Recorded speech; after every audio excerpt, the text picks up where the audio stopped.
அனைவருக்கும் வணக்கம். ஒரு நாளைக்கு முன்னால கோயம்புத்தூர்ல வட இந்தியர்களால், அதாவது கோயம்புத்தூரில் வாழ்ந்து கொண்டிருக்கும் வட இந்தியர்களால் ஒரு சுவரொட்டி இந்தி மொழியில் அச்சடித்து ஒட்டப்பட்டது. அந்த சுவரொட்டியில் என்ன குறிப்பிடப்பட்டிருந்தது என்றால், தமிழகத்தின் கோயம்புத்தூர் பகுதியையும் திருப்பூரையும் தமிழகத்திலிருந்து பிரித்து குஜராத்துடன் இணைக்க வேண்டும் என்ற அந்த செய்திதான் அந்த சுவரொட்டியில் எழுதப்பட்டிருந்தது. நன்றாக கேட்டுக்கொள்ளுங்கள் தமிழர்களே, இது கோயம்புத்தூர் மட்டும் கிடையாது, ஒட்டுமொத்த தமிழர்களுக்கான ஒரு எச்சரிக்கை. இந்த சுவரொட்டியில் இப்படி குறிப்பிடப்பட்டிருப்பது ஒட்டுமொத்த தமிழர்களையே உழுக்கும் ஒரு செயல். இது நாம் எளிதில் கடந்து செல்லக்கூடிய செயல் கிடையாது. ஏனென்றால் தமிழகத்தை சுக்குநூறாக உடைத்து நேரடியாக நடுவண் அரசு கட்டுப்பாட்டில் கொண்டு செல்ல வேண்டும் என்பதுதான் பாஜக என்ற அந்த அரசின் திட்டமாகவே இருந்து வருகிறது. ஏனென்றால் 3 ஆண்டுகளுக்கு முன்னதாக மாம்பழ கும்பலை, அதாவது பாமக என்ற அந்த மாம்பழ கும்பலை தூண்டிவிட்டு வட தமிழகம் தென் தமிழகம் என்று பிரித்து பேசினார்கள். அதற்கும் சில அறிவிலிகள் அதற்கு செவிசாய்த்து தமிழகத்தை 2ஆக உடைக்க வேண்டும் என்றெல்லாம் பேசிக்கொண்டிருந்தன. அதேபோல் 1.5-2 ஆண்டுக்கு முன்னதாக கொங்கு மண்டலத்தை தமிழகத்திலிருந்து பிரித்து தனியாக ஒரு மாநிலத்தை உருவாக்க வேண்டும் என்று ஒரு செய்தி வெளியானது. இதுவும் இந்த பாஜக அரசால் ஏற்படுத்தப்பட்ட ஒன்றுதான். இதெல்லாம் அவர்கள் எதற்காக ஒவ்வொன்றாக வெளியிட்டு பார்க்கிறார்கள் என்றால், தமிழர்களுடைய மனநிலையை சோதிப்பதற்காகவே செய்கிறார்கள்.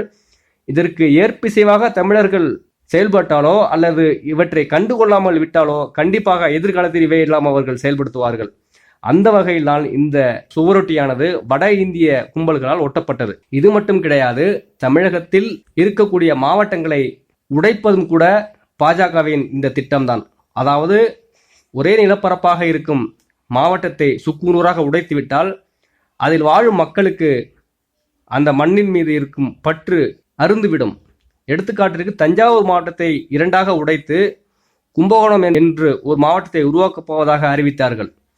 இந்த கும்பகோணம் பகுதியில் வாழும் மக்கள் கூட தஞ்சாவூர் மீது பற்று கொண்டிருப்பார்கள். ஏனென்றால் தஞ்சாவூர் என்பது வரலாற்று காலம் தொட்டு சோழ மண்டலமாகவே இருந்து வருகிறது.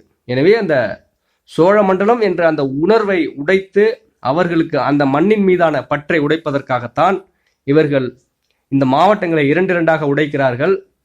ஆனால் இந்த அரசியல்வாதி கும்பல்கள் என்ன செய்கிறது என்றால், மேலிடம் போடும் பிச்சை காசுக்காக தனியாக அமைச்சர் பதவி கிடைக்கும், தனியாக சில பதவிகள் கிடைக்கும் என்ற நோக்கத்தில் அவர்கள் பணத்தை வைத்து நிரப்பிக் கொள்வதற்காக நம்மளுடைய மண்ணை பிரிப்பதற்கு அவர்களும் துணை போகிறார்கள். அது ஆளும் திமுக அரசாக இருந்தாலும் சரி, எந்த அரசாக இருந்தாலும் சரி, அங்கிருக்கும் இந்த அரசியல்வாதிகள் இவற்றை ஏற்கத்தான் செய்வார்கள். ஆனால் மக்களாகிய நாம் தான் இவற்றை தடுத்து நிறுத்த வேண்டும். ஒரு மாவட்டத்தை உடைத்து கூறு போட்டால் அவற்றை எளிதில் யூனியன் பகுதியாக பிரித்து நடுவண் அரசின் கட்டுப்பாட்டிற்கு எடுத்துச் செல்ல முடியும் என்பதுதான் உண்மை. எனவே மக்களே, தமிழக மாவட்டங்களை பிரிப்பதிலும் நாம் கவனமாக இருக்க வேண்டும். தமிழக மாவட்டங்களை உடைப்பதற்கு நாம் ஒருபோதும் இசையக்கூடாது, அவற்றை எதிர்க்க வேண்டும். ஒரு நிலத்தை உடைப்பது அங்குள்ள மக்களை பிரிப்பதற்கு சமமானது. அந்த வகையில்தான் தமிழகத்தை 3ஆக பிரிக்க வேண்டும் என்ற அந்த கோரிக்கையை வெளிப்படையாக செய்யாமல் இலைமறை காயாக இந்த பாஜக அரசு செய்து வந்து கொண்டிருக்கிறது. அதே வேளையில்தான் தற்பொழுது ஒரு நாளைக்கு முன்னதாக கோயம்புத்தூர் பகுதியையும் திருப்பூர் பகுதியையும் தமிழகத்தை விட்டு பிரித்து குஜராத்துடன் இணைக்க வேண்டுமாம். என்ன ஒரு திமிர் பாருங்கள்! குஜராத் எங்கிருக்கிறது, தமிழகம் எங்கிருக்கிறது? அங்கிருந்து பிழைப்பு தேடி வந்த எச்சை நாய்கள் இன்று நமக்கு பாடம் புகட்டுகிறது. அவர்கள் மொழியில், இந்தி மொழியில் அச்சடித்து ஒரு தமிழகத்திற்குள் ஒரு சுவரட்டை ஒட்டுகிறார்கள் என்றால் அவர்களுக்கு எவ்வளவு துணிச்சல் இருக்கும்! அதுவும் தமிழக பகுதிகளை பிரித்து குஜராத்துடன் இணைக்க வேண்டுமாம். தயவு செய்து கொங்கு மக்களே, குறிப்பாக கொங்கு மண்டலத்தைச் சேர்ந்த மக்கள் இதை வன்மையாக கண்டிக்க வேண்டும்.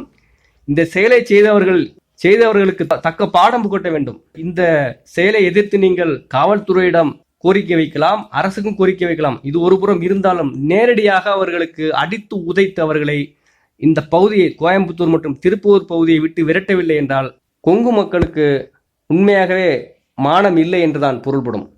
இந்த செயலை செய்தவர்களை தக்க பாடம் கொங்கு மண்டலத்தைச் சேர்ந்தவர்கள் புகட்டவில்லை என்றால் உண்மையாகவே கொங்கு மக்களுக்கு மானம் என்பது சிறிதளவு கூட இல்லை என்றுதான் ஒட்டுமொத்த தமிழர்களும் கருதுவார்கள்.